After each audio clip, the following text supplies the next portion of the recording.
O Senhor esteja convosco. Proclamação do Evangelho de Jesus Cristo segundo Marcos.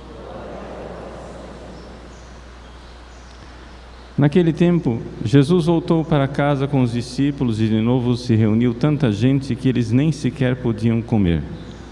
Quando souberam disso, os parentes de Jesus saíram para agarrá-lo porque diziam que ele estava fora de si. Palavra da salvação.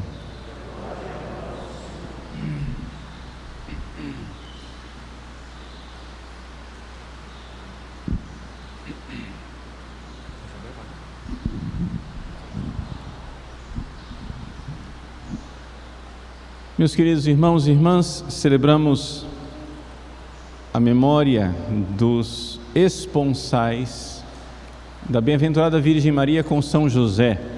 É uma data litúrgica que não está no calendário universal, mas está no calendário das devoções tradicionais. E celebramos a missa votiva que foi aprovada pela Santa Sé e se encontra no missal da Congregação dos Sagrados Estigmas de Nosso Senhor Jesus Cristo, os estigmatinos. Celebrar os esponsais da Bem-aventurada Virgem Maria e São José é celebrar um verdadeiro matrimônio, ou seja, de fato Nossa Senhora se casou com São José. São José é chamado pela liturgia e pela tradição como o esposo da Bem-aventurada Virgem Maria. Esse é o primeiro título dele. E isso é que, cronologicamente, em primeiro lugar aconteceu. Quando o anjo Gabriel foi enviado a Nazaré, ele foi enviado a uma virgem desposada a um homem chamado José, e o nome da virgem era Maria. Vejam, Maria era verdadeiramente casada com São José. Só que, para a gente entender, na época lá de Jesus, como ainda hoje entre os judeus, o casamento ele é celebrado em duas fases. Existe primeiro a assinatura do contrato nupcial. Já é verdadeiro casamento, só que os esposos não moram juntos. Para uma pessoa ser liberada desse contrato nupcial, é necessário dar uma carta de divórcio. Então, não é simplesmente um noivado como a gente pensa.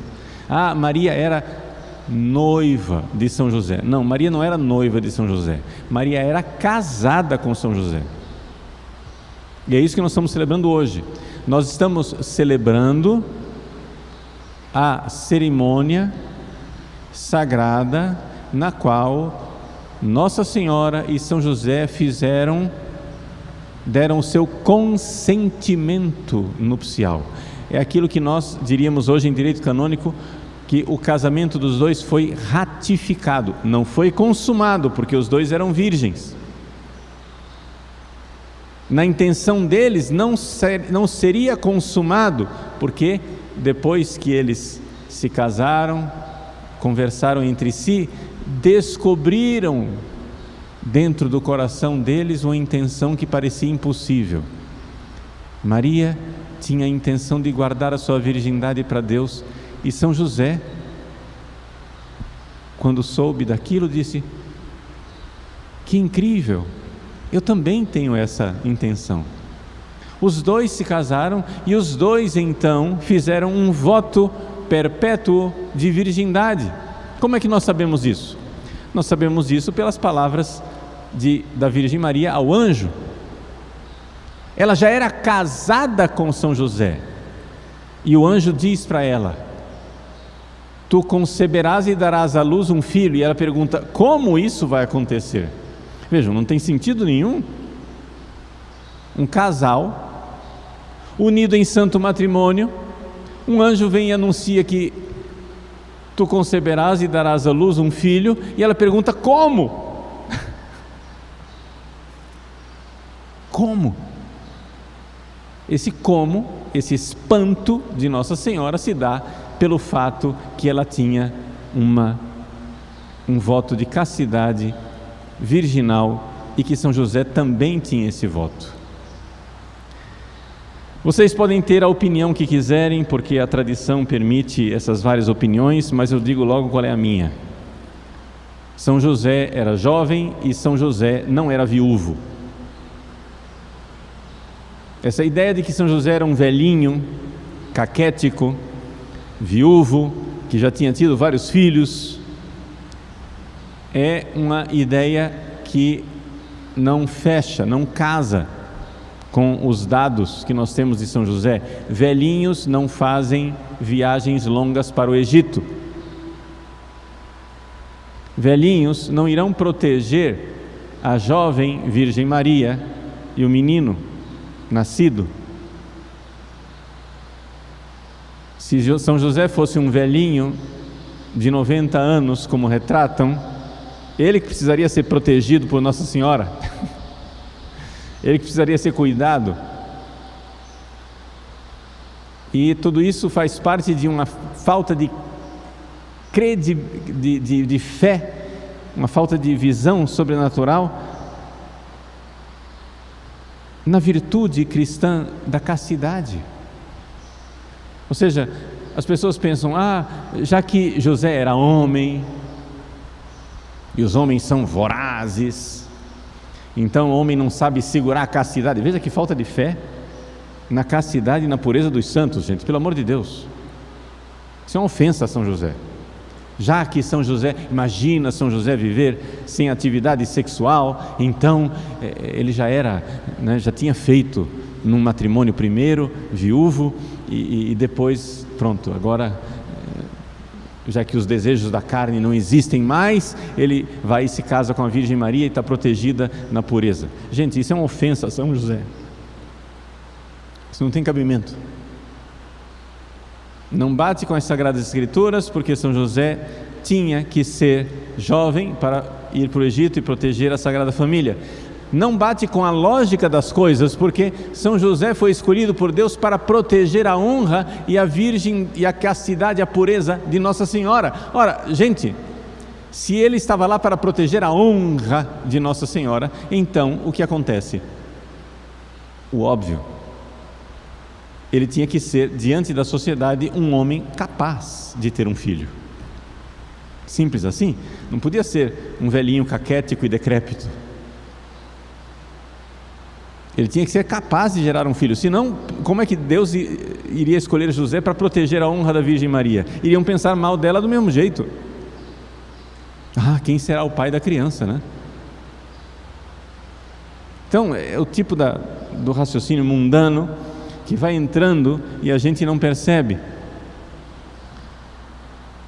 Então São José, jovem, virgem, castíssimo esposo de Maria, se casou com a Virgem Maria e os dois então, nas suas confidências espirituais, disseram um para o outro que tinham uma pretensão de se consagrar a Deus totalmente na virgindade. Isto era uma novidade. São José e a Virgem Maria são os primeiros de uma multidão de santos e santas virgens que se dedicam e entregam a sua pureza a Deus ao longo desses 2000 anos de igreja. A maravilha do coro das virgens no céu. A pureza. Foram precedidas por São José e por Nossa Senhora, e não se enganem, o lírio na mão de São José significa exatamente isto, essa pureza profunda, esta pureza radical, esta pureza extraordinária, que o mundo não compreende, porque o mundo não compreende o amor por Deus. Veja o que é a virgindade e a castidade.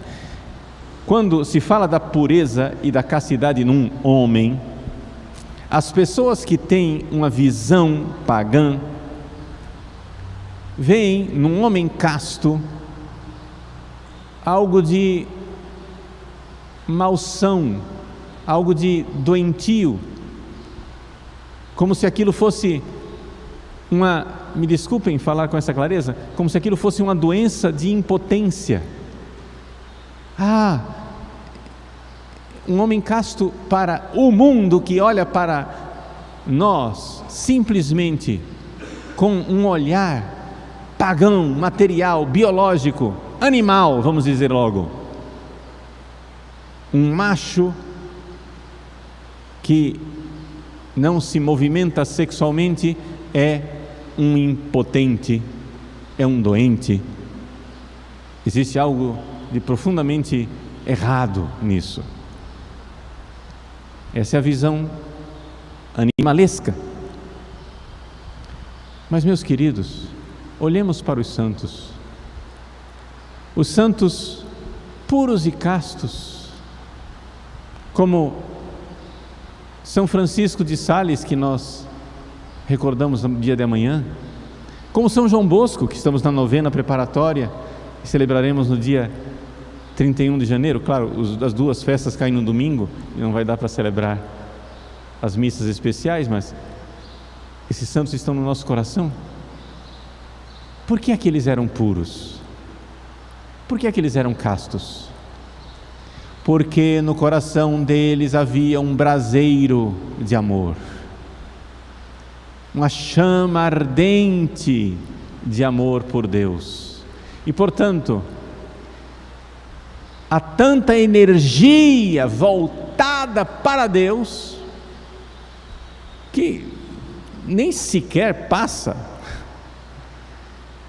pelos pensamentos deles, passou quando estavam aqui na terra, nem sequer passou pelo pensamento deles quando estavam aqui na terra, nem sequer havia movimentos físicos na direção da falta de pureza. Por quê?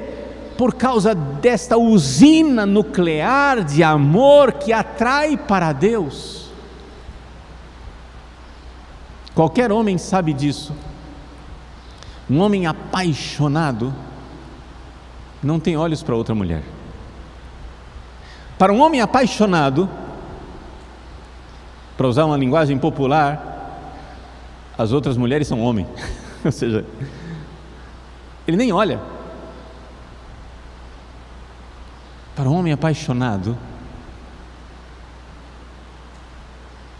as outras mulheres passam na frente dele, ele não olha com esse olhar. Pois bem, São José, nós estamos falando de um santo de sétima morada. A gente fala sétima morada para São José porque não tem linguagem para descrever coisa maior do que isso, porque ele é muito maior do que qualquer outro santo de sétima morada. Abaixo da Virgem Maria não existe santo mais santo do que São José. Ele está inclusive acima dos anjos.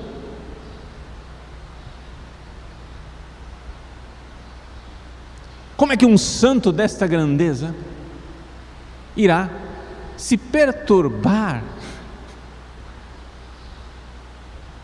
com questões de pureza e de castidade? Gente, isso não existe.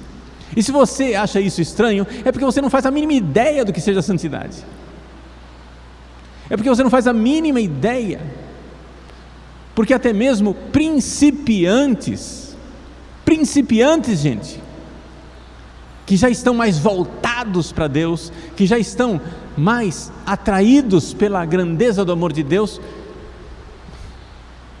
as questões de pureza e de sexualidade não são nem sequer uma batalha, não são sequer um problema. Não precisa ser um santo assim, de altíssima grandeza, basta saber viver a pureza, a castidade, a graça de Deus. E, sobretudo, aqui é que vem a coisa, este amor voltado, esse coração voltado para Deus. Não é necessário ser um santo de moradas elevadas para ter superado essas questões sexuais. Qualquer marido verdadeiramente ordenado para Deus no amor já não se volta mais para outras mulheres. Não estou dizendo que não haja tentações, mas as tentações são descartadas. Se eu estou falando isso para você, eu estou falando isso para ajudar você, para que você pare de olhar para a pureza e para a castidade como uma coisa inalcançável, um negócio que está lá do outro lado do mar. Quem é que vai buscar para mim?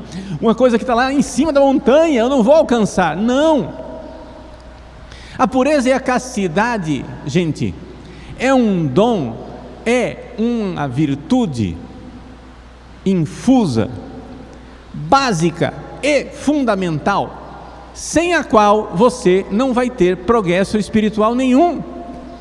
Enquanto você ficar ainda nessa conversa de ficar se debatendo com a pureza e com a castidade, você vai ficar girando ao redor de si mesmo, vai ser como o cachorro correndo atrás do próprio rabo. Supera isso, transcende isso. Mas como, padre? Bom, o primeiro conselho que eu lhe dou é parar de ficar obcecado e preocupado com as questões de pecado e se voltar para Cristo, corações ao alto.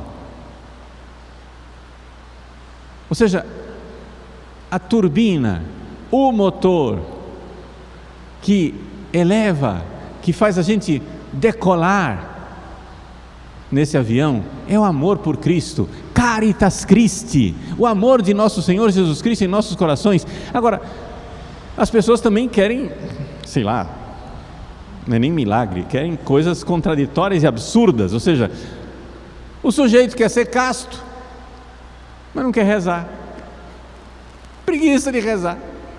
O sujeito quer ser casto e quer passar o dia inteiro, ao invés de ficar buscando a Deus, buscai primeiro o reino de Deus e tudo mais vos será acrescentado, passa o dia buscando no Facebook, no Instagram, no Twitter, sei lá onde, o dia inteiro, dissipado em coisas carnais, vendo postagens e fotos, que não são necessariamente imodestas, muitas fotos imodestas, mas ficando procurando beleza carnal. Essa menina está bem vestida, mas deixa eu contemplar o rosto dela, que é tão bonito. Por que você não busca a face de Deus, ao invés de ficar buscando essas coisas? Vejam, eu não estou dizendo que é pecado você olhar para o rosto de uma menina, de um menino. Se você olhar sem intenção sexual e simplesmente vir a beleza, tudo bem, mas acontece o seguinte: isso amarra você num atraso. Por quê? Porque está mostrando o que é que o seu coração busca o dia inteiro. Para você passar desse tipo de olhar, aspas, inocente, e muitas vezes é inocente, mas é carnal, para um olhar menos puro, que vai noutra direção, é muito fácil. Buscai primeiro o reino de Deus e tudo mais vos será acrescentado. Os corações da Virgem Maria e de São José estavam tão atraídos por Deus, que não era um problema. Vocês têm que entender que para um grande santo, os problemas sexuais estão absolutamente superados. E para os principiantes que estão seriamente voltados para a purificação, existem as tentações, porque o diabo não vai deixar de tentar, porque ele sabe que é principiante, então pode ainda cair. As tentações existem, mas se o coração está voltado para o alto, a coisa é descartada com, deixa eu dizer bem claro, até com uma certa repugnância. A ideia causa um desconforto, porque é o desconforto que vem no coração daquele que sabe que não pode ofender a Deus. Se eu passo o meu dia inteiro querendo agradar a Deus, quando vem uma sugestão de ofensa a Deus, aquilo já causa uma certa rejeição. A tentação existe, mas se você está com o coração voltado para Deus, a reação é outra. Então, se você ainda anda se debatendo com esse tipo de questão, o problema é simplesmente falta de amor. Falta de amor.